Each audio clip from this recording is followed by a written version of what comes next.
In this episode, we're answering some of our listener questions. We'll be covering when and if it's possible to reassign the debt you have in your own home to an investment property, a deconstruction of a property portfolio containing a principal place of residence, 5 investments across 4 states, including 1 commercial property, to determine whether selling down the resi to buy more commercial is a wise idea. We'll also cover flood insurance risks and what AI could do to the property market. Welcome to The Elephant in the Room. This is the podcast where we love to talk about the big things in property that never usually get talked about.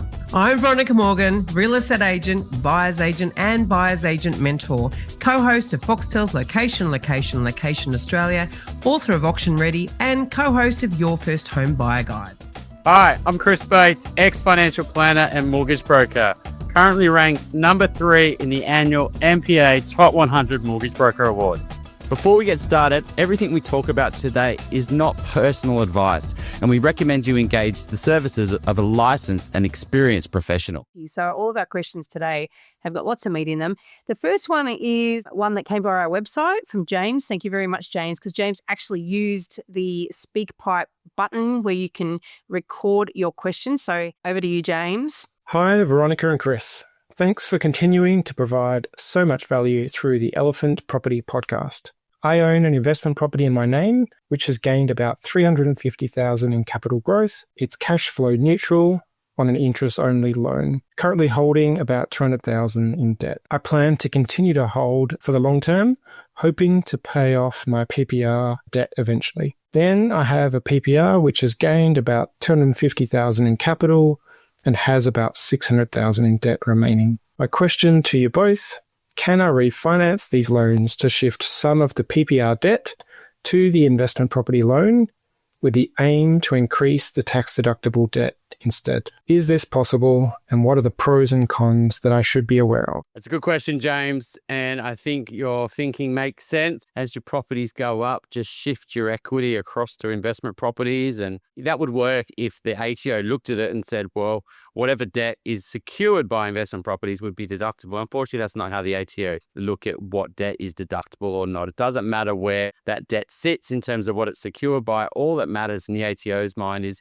what was that debt used for, right? So yes, you've got equity in your home or equity in your investment property, and yes, you could have a bigger debt against that property. But if you go and increase that debt against that property, the ATO is going to say, well, what did you use that money for? And you'd say, well, that's actually just some of my home-owned debt, my owner-occupier. You haven't used that to buy further investment properties. And so even though it's secured on an investment property, you can't really just move debt across to investment assets. And so the only really way to have high deductible investment debt is to go and take that debt on and buy investments. So while you have got and built some equity on this property, the only way to really increase that would be to sell that property.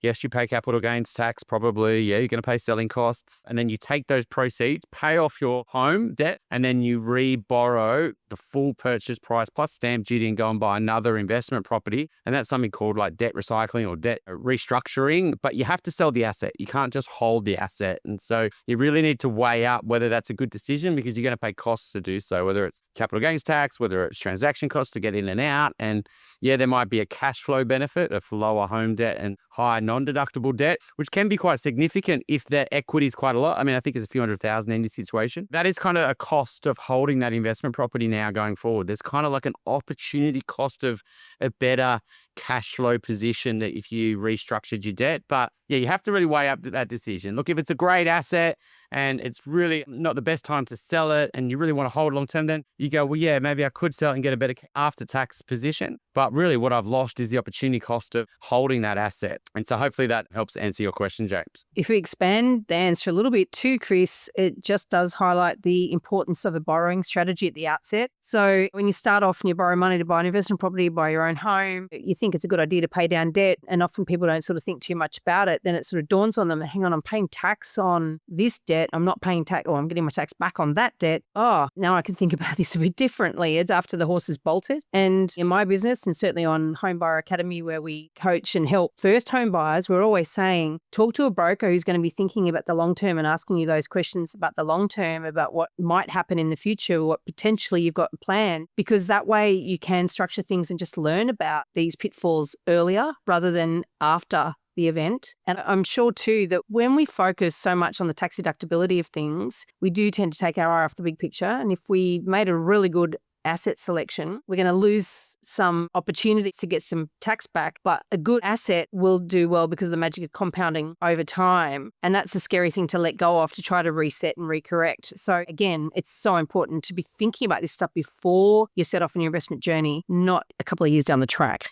And it does sound, James, you've done the right thing. I mean, it sounds like maybe your property's gone up, hence why you built equity there, the investment property, and it sounds like it's on interest only. And that sounds like the right structure. Hopefully, when you borrow the full purchase price plus stamp duty, so what you would do is you'd borrow 80% on that property and borrow another 20% plus stamp duty against your home. That's assuming that you bought that after you bought your home. But it's hard to know. That one of the challenges of when you buy an investment property before you buy a house is you put in cash into your investment property and you end up just compounding this problem, because at some point the property goes up in value, you end up building more equity, and it starts to go from positive gear, and you get this a lot of equity in an investment property. And that's why I don't really ever believe in this whole buy and never sell, because sometimes if you do build a lot of equity in an investment property, you have to basically just take it on the chin, pay some transaction costs, and then re-enter the market with a much lower home debt, which is nice because you're not less affected by interest rates going up and down. You know, you've got more cash flow available on a monthly basis, and that allows you to go and invest further. And so, yeah, part of your overall strategy is reassessing all your properties, always making sure they're good assets, but always reassessing your lending. But it sounds like you're on the right path here, James. All right, our second question is from Michael. It's got quite a lot of detail in it. So he's asked us to do our best to deconstruct his property portfolio, which is a bit of fun. So we don't actually know enough to deconstruct it properly, but we can talk about some broad concepts here. So let me just read what he's sent us. Michael says he's 40, his wife is 36. They currently hold a $5.3 million property portfolio at around 55% LVR across personal names and a trust for the commercial property. So the portfolio is constructed thus as this. It's a principal place of residence in Western Sydney. He says that it's worth $1.3 million, no debt. So a little bit different to James. He's got no debt on his principal place of residence, all the debt on the investments. So he's thought about the structuring, right? The next property is in Crestmead, which is a suburb of Logan, Queensland, Brisbane. He says that's worth $806,000. It's quite specific, isn't it? Neutral cash flow with an LVR 49%. Kerwin, another one in Queensland. This one is actually in Townsville suburb, $692,000 value, positive cash flow with a low LVR of 31%. Shepparton, Victoria, so it's regional Victoria, $504,000 value, negative cash flow, so it's costing him $11,000 a year, LVR 66%. He's got a commercial property in Port Kennedy, right, which is regional south of Perth. He says the value there is $1.5 million, slightly positive cash flow. And then the last one is in Harkness, just settled, $660,000 purchase price, negative cash flow, reckon about $20,000 a year. Outskirts of Melbourne is where that's located. I'm guessing it's a new build area. So he's saying that his principal place of residence in Western Sydney is fully paid off, happy to stay there. The portfolio itself is made up of those properties that I've mentioned. Overall, portfolio is roughly cash flow neutral, but wife earns roughly $160,000 a year and he earns between $250,000 and $300,000 a year. No kids, currently not planning on having kids. The current plan is to hold the portfolio for 2 years, then sell 2 of the residential properties for a decent deposit on a commercial property and do the same with the remaining 2 resis in 4 years' time. By 2029, this will leave us with 3 commercial properties and a principal place of residence. So he says he enjoys his job, but it does take a lot of his time. And if we've chosen not to have kids, he wants to really maximize lifestyle, travel, things that they love doing, then is it the best way to bring in as much income through our portfolio as possible in the way in which he's thinking? Please pick this to pieces. So what are your initial thoughts on this, Chris? Obviously, this is a personal advice, right? We also don't know anything about the actual individual property and I guess the decisions that led him to buy those particular properties in those particular locations. So we can sort of make some broad brushstrokes around the locations, but we don't know any detail beyond that. Yeah. So the first thing I sort of want to know is obviously you're still pretty young, Michael. You're 40, wife's 36, right? And I think, absolutely, I get that you want to start talking about transitioning to producing income, but you're not 60 and your wife's not 56 and you haven't got like this real short time frame where you're looking to retire. You've got a lot of time ahead of you. And I think you just got to really think about I'm sure you want to travel and you want to do that, but how is your work going to evolve over time? And does that mean you just have work 40 weeks a year and you have a job that gives you that flexibility and you can still earn an income? Like, because the problem is if you start shifting to a lot of income producing assets and you're starting to earn income as well, you're going to be paying 40-50% tax on all that income just due to where your salaries are now. I mean, you're at the top tax bracket almost basically for both of you as well. So I'd just be a little bit careful for that. Like,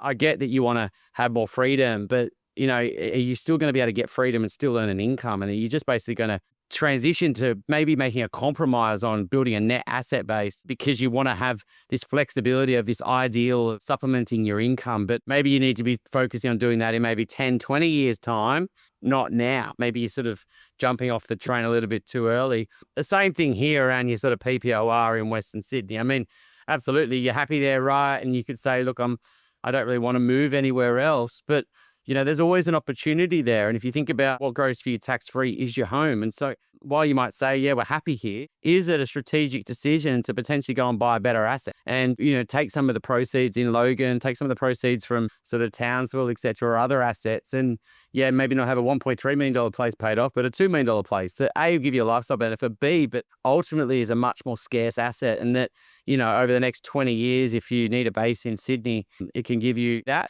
because it's not many assets you can buy that grow tax-free and that's your home. And so it might be a good strategic decision and a lifestyle decision to upgrade your home. I mean, what you end up doing with these properties is always whether it's a great asset long-term or whether it's a good time to sell. They're sort of different things, right? So the bottom end of the market's done quite well. So your place in Logan's probably gone up a lot over the last few years, just due to the demand, and they just haven't been able to release supply fast enough, basically, and building costs have gone up. And so every property's gone up because building costs have gone up as well. And so I think you just got to realize is that have you had a really good run there? And is it really an asset that you want to hold long term now that you build a lot of equity in it? And do you think that's really the asset that's likely to grow well over the next 10, 20 years? Or are you just going to hold it because you don't want to pay, capital gains tax? And I don't know how scarce it is because I don't know what part of Crestmead it is. I don't know if it's a good block. Is it a block that's just going to be replicated? And is it a new build? Is it not? So we don't have that detail. But if it isn't a super scarce a piece of land, then you might say that it might be a good time to jump off that train at some point because I'd rather have, my equity and my borrowing capacity in top quality assets. And the same thing goes with Townsville. The regional market have done very well over recent years just due to, lots of reasons. Often in these markets because of investment focused buyers agents are pushing these markets up. And so if you can capture a good amount of growth in these markets because there's still investors going there, but they're driving the market, is it better to jump off that party as well while other people are trying to buy because you don't want those markets to flip to where a lot of investors are selling. So that would be my concerns with the place in Townsville. Shepparton, it's around 500 grand. I mean, it'd be interesting to see how much that's actually gone up. It's quite far from sort of the capital city, right? So from Melbourne. So is it driven by a local market there? Where does your property fit within the Shepparton, economy? Is it a scarce? Is it a desirable property? Is it not? Is it more the affordable part? Like you just find this property there that just plods along. It's just not driven by any scarcity or any internal demand. And you got to really question, like it's not making you any money. It's losing you money now. Is it really where you want to have, 500 grand of cash sitting? That would be my concern with that one. Don't know too much about this place Harkness is an outskirts of Melbourne, sort of new build. There's a lot of demand coming into Melbourne and Melbourne is very pro-development. It has gone up a lot of these regions just because building prices have gone up, but there's no scarcity to that land, particularly out where that piece of land is. You can jump on the satellite now and you can see farms for kilometres and kilometres. And you might find that you bought well there. You signed an off-the-plan contract 2-3 years ago and building prices have gone up, but the cost of that land's not really going up. And so I'd be really apprehensive of holding that property. And just because the property is not a great property doesn't mean you sell it straight away. You always want to try to sell it in decent buying conditions rather than poor selling conditions. And then what you did after that, it really depends, right? Like it really depends on your future work prospects, how much income you're going to earn. And if you're really confident you're going to earn an income, you've really decisions whether you do three things, right? Do you release equity to buy a resi property? Do you buy commercial? Do you buy both? A bit of both? Put more money in your super? Do you start building a share portfolio? Do you upgrade your home? So there's lots of different options, but I'd be very careful shifting too early to commercial. And my view on commercial is that the best assets are usually quite expensive.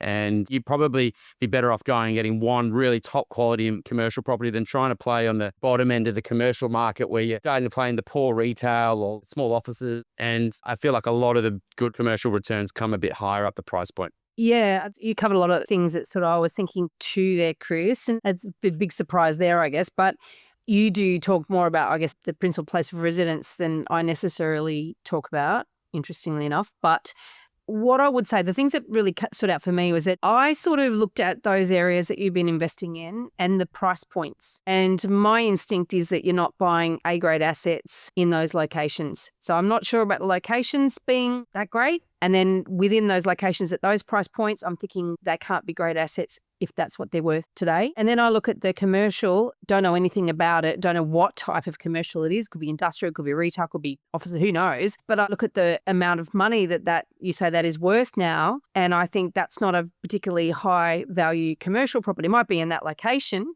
perhaps. But I worry that you're going to take a similar sort of approach to your residential approach as sort of been buying affordable. I don't love your approach to residential investing, I will say, but then taking that approach to commercial isn't necessarily setting yourself up for success. There's a hell of a lot more risk with commercial, and there's a lot of players in that bottom end who seem to think that commercial is better than residential. So there's a lot of myths around that space, and I'd be a bit concerned if you're going to take that mindset. Residential real estate is still risky, but commercial is riskier. So that was sort of what I was thinking. The other thing too that you touched on it, Chris, you said that, like they're both, I say they're young, they're a lot younger than I am. You've got a good runway there. You maybe have 20 years before you're really seriously thinking about retiring. And even if you do take your foot off the pedal a bit, that is 20 years of compounding opportunity if you had A-grade assets. And I'm always thinking the younger you are, the runways is your great time is your greatest asset. Rather than sort of trying to think about income at this point of time, you want to build your asset base. Then you can think of restructuring it down the track with advice around getting yourself in a situation where you've got more income producing assets. So I just think also if you're transacting and you're not making the most of avoiding paying capital gains tax. And when I say avoiding, you can't avoid it when you sell property. But if you had A-grade assets, because I don't think you're making the most out of having A-grade assets and using the magic of compounding. But if you did, you'd be reinvesting that capital gains tax liability for as long as you held onto those assets. So whereas when you're going to sell down in order to reinvest, you've got to pay the tax at that point of time, which actually means you've got less money to invest. And these are the sorts of things that I think that when you're trading like this, that people do forget. So having said that, I'm not necessarily saying you should hold all these properties because I'm not necessarily convinced that they are the sorts of properties that are going to deliver that magic compounding for you. So I guess that's where I'm at with it. We did pick it to pieces. I hope that's been helpful. Yeah, I think that's what I'd probably say. I'm not completely against commercial, particularly for someone who's got a lot of equity, who's got a bit of cash. If you've got excess cash, you don't really want to put that into resi, right? Like, I think you might want to go, right, well, I'll put that into a commercial property that can basically wash itself. I can get lending on that within its own sort of structure. That means that, that'll kind of wash its own face, basically. And I'll buy an asset that maybe is a little bit lower yielding as well there. I'll go on something that is still got great growth potential, whether it's in time you're going to increase the rents or maybe you're going to do a bit of work to it. I think that's when you get really smart with commercial. You see an opportunity. The market isn't pricing the commercial property the right way. And maybe it takes time as well because you've got time, right? And then what you could do is then if you've restructured all your resi and you want to stay where you're living in Western Sydney, then maybe just use all your equity there and you can leverage up pretty hard. And yes, you've got negative into 1 or 2/3 high quality houses in capital cities that in 30 years time or 20 years time are going to be really scarce assets. And you don't have to worry about market cycles or what the world's going to do. You just know that you bought really well, high quality assets in better parts of better suburbs. And so that's probably the transition I would make is, just simplify your life. But I mean, there probably is a negative cash flow cost to that. But I don't know, like it depends on the lifestyle you live and your spending and your travel. Maybe you could still have a negative cash flow impact on some resi properties. Your commercial is washing itself and you can still have flexibility with work and maybe don't earn as much money as you earn now, but maybe you don't need to because your house is paid off and your lifestyle can afford it. So you get flexibility. You've got great assets still growing for you, your house, your resi and your commercial, and you can still afford your cash flow. So yeah. All right. Our third question is from Nick, and this is what he says. Have we seen the flood overlay maps affecting so many properties on the Gold Coast recently? And how are people able to afford insurance premiums between $7,000 and K per annum for properties with replacement values of circa 1 to 1.5 million. In brackets, 1 million doesn't buy much while building costs remain at current levels. I believe many people are either grossly underinsuring without understanding the implications of this strategy or just removing flood cover altogether. I can't imagine lenders being too comfortable with either of these strategies, but I'm not sure if they factor insurance in when lending. Can you see this impacting the desirability of buying Gold Coast property in the future, or is it just overshadowed by the current demand from interstate migration? These days, I obtain an insurance quote very early in my due diligence process, and it is already eliminating a lot of properties. But is this just our personal risk assessment strategy? Interested to hear our thoughts. He said he's really enjoyed listening to the podcast for some time now. Thank you very much. What do you think? We have talked about this subject quite a lot on The Elephant, and that's not to say I don't want to talk about it, but it is like one of those things that is a bit of an elephant in the room, hence why we've brought it up multiple times. And there's maybe like a bit of a recency bias, touch wood. We haven't really had any, I know there's been parts of Australia that have had issues with flooding recently, and we haven't had like that major bushfire event that we had a few years ago in Sydney. And I think it's just a ticking time bomb. If insurers are going to start not wanting to insure certain buildings, I think the deflect stuff and the compliance stuff's, I think, going to get more and more selective, even though that goes against what insurance is meant to do. But I think this is a big issue. I think, if you've got an asset that is going to be higher risk, then you've got to really question whether you want to hold that asset, because the cost to own a property or cost to insure a property is going to reduce its demands, because a lot of people are going to say, hey, I can't be willing to buy this property. Whether I can get insurance or not with the banks is a bit of a grey area. We haven't seen banks give you annual insurance assessments, but it makes sense, right? If the bank's starting to see a lot of exposure where people are basically defaulting on mortgages because their house gets taken over by a flood or a fire or storm or whatever it might be, I do think this is going to become more and more issue as the years tick over, and a lot of insurers pull out of high risk properties, which pushes up premiums. And I think you've got to have that thought process before you buy. Something I was going to ask you around the borrowing, because yes, when you do borrow, the lender, from my understanding, most lenders, all lenders do tell me, require a copy of the certificate of insurance, but then they don't actually say, well, are you doing this annually? So that leads to underinsurance becoming an issue, because people then perhaps get to a point where premiums rise to a point where they can't afford it. Is that the case? Do you know of any lenders that are not insisting on, at least at the beginning of the loan, or do you know of any that are doing annual checks? Just good governance for a bank, right? You're insuring a property, make sure that you've got building insurance, it needs to be insurable valuable of X. To be honest, that's always a little bit under, particularly as building prices have gone up. Different insurance providers around sort of the high density sort of issues. Yeah, and I think it makes a lot of sense, right? If people haven't insured, right, the banks are going to say, hang on a sec, that was really bad for us. We had a lot of people that, the value of their mortgage is more than what the land value is, and, they have to walk away. The bank's going to get carrying the can. And so I do think we're maybe just one or two, disasters away and some banks won't go near certain buildings because they've already got overexposure to certain buildings or certain postcodes. They want, a much smaller LVR because they know it's a risk. And I reckon, who's to say at 10 years time that we don't have to provide a annual insurance sort of renewal with our mortgage, because the bank wants to know. And then it's much higher than where, current bill prices are today. And so I reckon the underinsurance problem is huge and will only get worse. Look, I've got a Gold Coast specialist on my team. So Maria,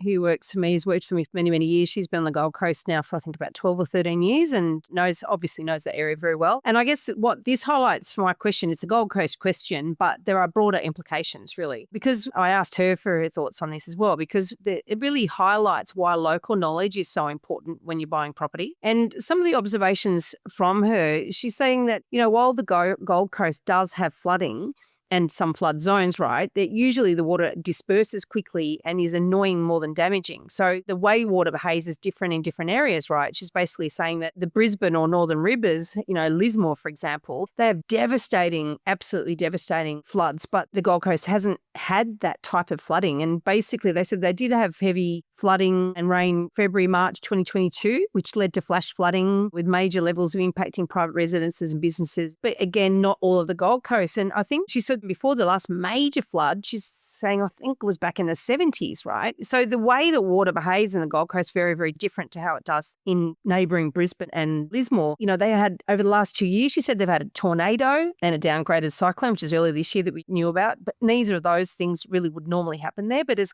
climate change and weather patterns are changing, then obviously this is going to become a movable feast, if you like. And they're in storm season now, so they do get damage from storms. So storms are more their issue than floods, but some companies will not cover flood. She also said there are some places where there are floodplains and absolutely there is risk of flooding, but there's other areas, even around the canals, where you might assume there'd be flooding risk, where the canals drain very quickly to the sea, and apparently there's very few of those that are particularly flood prone. So again, it's not something that you would normally, anyone coming from outside the area might make certain assumptions about what might be more risky than others. And so it really does pay to get in there and to understand that. The other thing that she was saying, that, people are shopping around obviously for quotes for insurance, and she finds that sometimes, the quotes will vary substantially. I think we all find that it doesn't matter where we're looking to get a quote for insurance. And sometimes she's found that non-Queensland-based insurance companies will have very different quotes for insurance than Queensland-based insurance companies, for example. So I guess that's all about their risk and their concentration of risk. So all of this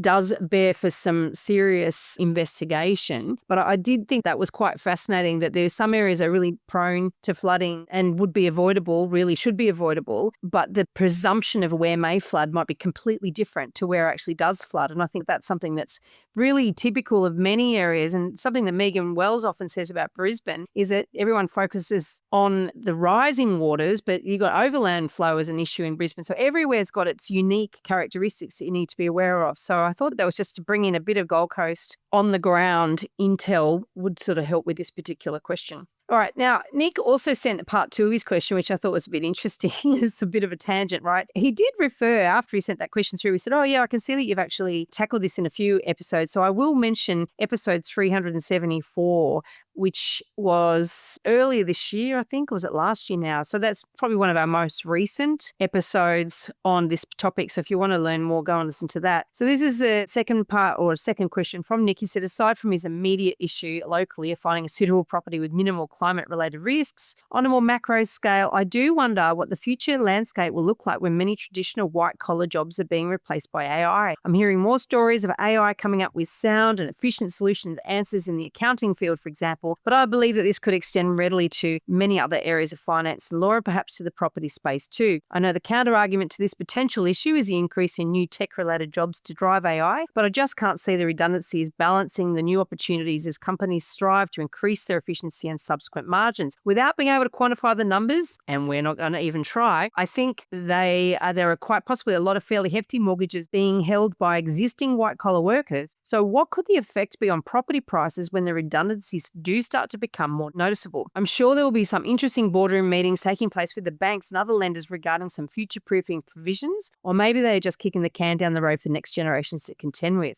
So look, this is a big question and vastly bigger than you or I can necessarily contend with, but I know we both think about this, and I know we both talk to a lot of people about this. So what are your sort of thoughts on the AI revolution, and could it potentially destabilize the property market? What do you think? I have thought about this, and I do think about it a bit. Okay, let's say there are people who do lose their job, which is always happening, and maybe it happens at a greater rate, but it's probably happening. It's not all happening at once. It's not that's just, a million people are going to lose their job overnight. Strategically, some people are losing them faster. Maybe they're retraining and maybe they get another job straight away. We've got full employment right now. That's one of our issues, right? And that's why inflation's running too hot. So if there is this slowly increasing of people getting made redundant, it's whether they get retrained or whether they go into other things. And you've got a sort of talent. There'll always be talent who have jobs, right? And even if people do start to sell, do they become a buyer at a different price point? They probably get another job, or maybe it's a lower salary. Do they just default on their mortgage? Probably not. So you might see, as redundancy go up, you might see transactions start to go up and people start selling more, and they trade to a property that better suits their need. Maybe they sell from their $2.5 million house and they buy a $1.2 million apartment because there's an undersupply of them, right? So there's always, like what we've got in our city, we've got this undersupply of, properties, right? So that's what's being forcing prices of properties up. People are living in their properties longer and longer. They can't afford to upgrade, so they just stay where they are. Well, that's right. They don't need the bigger house. And then because they've delayed their upgrade later, they're like, oh, we can just make this work till the kids finish school, etc. So, some properties, though, have got more supply, right? So if you talk about the fringes and house and land packages or the middle suburbs, as you go further, you get more supply. But, I do think you'll find that people are living in their houses longer and longer. The turnover rate's getting lower and lower. And so we're getting this decreasing of supply, let alone with knocking houses down in capital city to build apartments. And that'll be counteracting if there's this increase in people people selling that'll increase the supply. But I do think you'll find that there's always naturally people who win out of these pivots. There'll be people that take advantage of the technology, and companies and business owners and people that are driving profit with more product, because they're able to do more with less. I think you'll find the inequality gets less. And so what you'll find is that wealth moves to a certain part of the population and doesn't get spread evenly around the economy. And so if you buy an asset that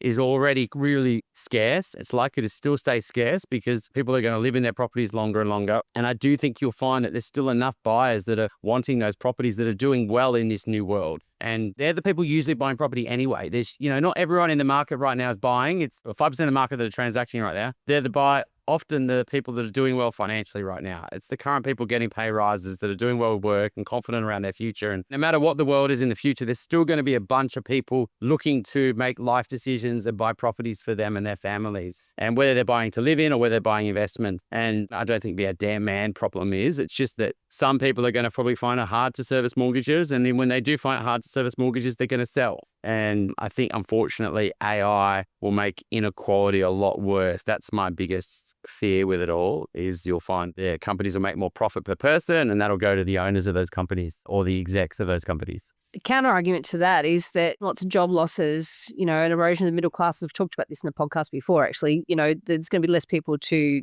buy the things that those companies that supposedly are making more and more profits are going to be manufacturing or providing as services. And so if you've got a hollowed out middle class, that no one's got the money to spend on these things, well, the companies aren't going to be making that much money because their marketplace is going to be shrunk. So I guess there's reconstruction of the marketplace, but also it's interesting too because I listened to some university lectures around this, and they're talking about the ability to learn, unlearn, relearn is something that is really important for success in the future. That everything changes and there's just such rapid change with AI now and adoption that if you are stuck in your ways and you're unable to adapt and to learn and to change and all the rest of it, then you are going to get left behind. So there are certain types of personality types, if you like, that won't thrive in this environment, but there are others that will. And so you can see the entrepreneurs going crazy with it. The other thing too, I find, as we settle into this sort of world where everybody's got access to AI, I like talking to people about how they're using it in their business. And I can look at myself and I think about my attitude's changing a little bit. It's not as good as I thought it was going to be. I listened to a podcast this morning, and the person on that said something I've said very recently, that I find that ChatGPT is just like a really enthusiastic but not very bright intern. You can't just sit and forget. And there's a lot more human input that's required than I think a lot of people have understood, And so I think that as we get to understand what the capabilities of AI, the realities of what work will be done by an AI versus what won't be done, I think is going to keep shifting and shaping differently. I'm actually not as bullish as I was even, say, 6 months, a year ago, because I can see how it's evolving differently and our understanding of its capabilities is evolving. So I think watch this space, but I think also, let's face it, as societies, the Industrial Revolution, for example, was really disruptive, but life keeps going on. And when I think of the property market in this country, we have seen so many ways in which government will intervene to make sure that it doesn't fall in a hole. So I guess there might be finite the amount of resources the government's prepared to throw at it, but we've already seen that commitment to not let the property market die in this country. So that's more creativity from the government coming in there to continue this Ponzi scheme, if you want to call it that. And I can't go, oh, well, that's why I think we're all okay. I mean, that'd be extremely naive position, but I'm forever marveled at the ways in which the government can come up with ways to keep the property market from crashing. Hypotheticals on what will happen to the market over the next 10, 20, 30 years and major risks and black swan events. And absolutely, you could spend your time putting all these random scenarios on wars and other COVID outbreaks and et cetera like that. But what you really want to, bet on if you are going to protect yourself is buying scarce assets. No matter what that market does, you're going to buy something that is super desirable from a lifestyle point of view, and it would suit aspirational part of the market that people who are either earning a lot of money or who are going to get a lot of money through inheritance, right? And what are they going to want to live in? So if you could buy assets that aren't going to be replicated, that you can't build more of them, that are going to stay super scarce and desirable and great to live in, all these other things that happen in the future, well, yeah, you still got an asset that's going to be desirable in that market. And these things usually do take slower. Like what you're saying around their AI, I think you're right. People think it's going to happen really fast and then it doesn't. And then people lose interest in it and then it slows down and then, it doesn't work. And then people, businesses try AI, it doesn't work. Then they go rehire people. And so I do think it's going to be this stop start, but I also think it's going to get better every day. And the test cases and the use cases of where it really does make a difference to people's lives going to start to, sprout out. People might think it's going to, change the way that you do shopping. Well, yeah, maybe not now, but maybe in 2 or 3 years' time it does. Maybe it does automatically do all your shopping. But so I think it's just going to take time. And I do think, though, the younger generation are growing up with this. And so even if in 10 years' time, they're going to be so well advanced of how do they add value while also using AI. And I think we're all going to be much better. And so we're all going to be improving our human capital, and particularly those ones that are embracing it, I feel, rather than just, taking the head in the sand approach. But ultimately, no matter what happens in the future, that's why we're so big believers, 400 episodes in, by probably saying the same thing, because what you want to do is buy scarce assets that are super desirable in any market, and that protects you the most. I'm on a personal mission to help more people make better property decisions. Most people don't realise that they can cost themselves hundreds of thousands of dollars over the medium to long term when they make property decisions without all of the information that they need. And what I do is help people with tricky real estate problems, which often masquerade as simple questions like, should I sell my investment property because the interest repayments are hurting? Or should I buy before I sell, or the other way around? You can connect with me and access all of the tools that I've created to help you make better property decisions at veronicamorgan.com.au. And there you will find resources for first home buyers, details about my buyer's agent mentoring program. You can connect with my Sydney-based property management and buyer's agency teams, Australia-wide vendor advocacy, or ask me for introduction to the small group of buyer's agents that I would personally recommend across the country. That's veronicamorgan.com.au. If you're considering a property move, such as buying your first home, upgrading, renovating, or investing, the team here at Alcove would love to help you think through your decision and get the finance right. Please go to alcove.com.au to reach out. Well, that's exactly right. That is your protection and aspirational. I think a lot of investors in particular focus way too much on affordability. And, it's sort of interesting too, I was just thinking back to the big change in the investment landscape in terms of property following sort of 2016, 2017, the APRA interventions. And so investors quite typically have access to less money. Therefore, they're playing in the more affordable markets, the more affordable price brackets. They're competing with first home buyers. And so you've got sort of a lot of competition at the end of the market where there is less scarcity. There is more uniformity, and that is a risk for property investors. It's a risk for first home buyers as well, that they really are playing in that space. So to try to sort of rise above that or buy a property, particularly if you're getting your starter in the market, that potentially is going to give you that leverage in the future when you need to upgrade, that is going to become more difficult potentially as more and more sort of competition becomes hotter in the lower price brackets. And it's all capped as well. You think about it, it's capped either by investor borrowing capacity or it's capped by particularly the first home buyer, the 5% deposit guarantee. They're capped. So there's sort of artificial constraints on keeping competition up to a certain price point, but over that, not necessarily. So how can those properties increase in value ever, really and truly, if they're always going to be attracted to or appealing to the same buyer segments and they've got the same constraints moving on? So I think you have to be very careful about that. And if there are more people that are going to be playing in that lower price pool because they're losing their jobs, and that's just going to add more to that bottom end of the market. If we look at our investment returns on resi property over the last 3 or 4 years, you can absolutely say that the lower end price point's been rising a lot faster than the medium and the high. That's typically not the case over the longer term. It has been in recent years because of the compression of borrowing capacities, the appetite for investors to spend less, competing with first home buyers, and the investors really dominating certain parts of the market and pushing prices up, and it become like a bit of a self-fulfilling prophecy. I don't think they're going to be the best performing properties over the next 5 years. That would have been the best strategy if you pulled it off, if you ended up going in this bucket, but it only matters when you sell. And I think you've got to really go, well, is it better to reallocate out of those market? And I think a lot of people have done well on that lower end. We've had clients that have bought for example, houses in Brisbane back in 2016 for like $600,000-700 grand. Like they're worth like 1.5 mil now. Like there's other parts of the market. If you bought a good house in Perth at $1 million, it's probably worth 2 mil now. And Adelaide, same. If you went and bought a nice little house near the city, you would have probably seen it gone from 800 to 1.6, etc. So yes, there's been people who made money at the regional and the lower end investors, and they talk very loudly about that, particularly those investment spooker buyers agents. But there's a lot of people who have made money just buying good quality assets and just riding the wave over the last, 5 years without doing anything technically, or trying to time markets, just buying good assets. And I mean, you mentioned before, and I talk about the homeowner, part of that question around sort of Western Sydney a bit more than you do.